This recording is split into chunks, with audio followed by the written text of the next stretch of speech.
সোনা মসজিদ সীমান্তে ৩ কেজি ৭০০ গ্রাম গাঁজা ও ব্যাটারি চালিত ভ্যানসহ একজন আটক। ইমন চৌধুরীর পাঠানো ভিডিওচিত্রে দেখুন বিস্তারিত।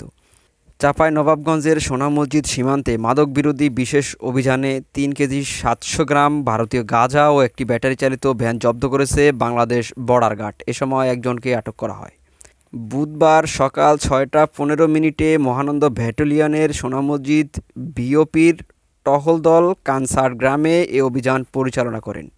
আটককৃত ব্যক্তির নাম মোহাম্মদ মিজানুর রহমান। তিনি চাঁপাইনবাবগঞ্জের শিবগঞ্জ উপজেলার উমরপুর গ্রামের মোহাম্মদ সেতাবুর রহমানের ছেলে।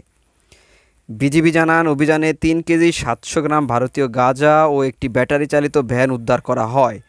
আটককৃত আসামি ও জব্দকৃত মালামাল পরবর্তী আইনি ব্যবস্থা গ্রহণের জন্য শিবগঞ্জ থানায় হস্তান্তর করা হয়েছে।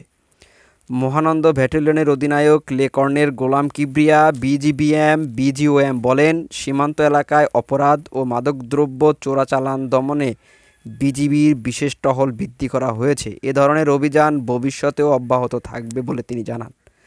হোসাইন আজিজ, স্বাধীন ৭১।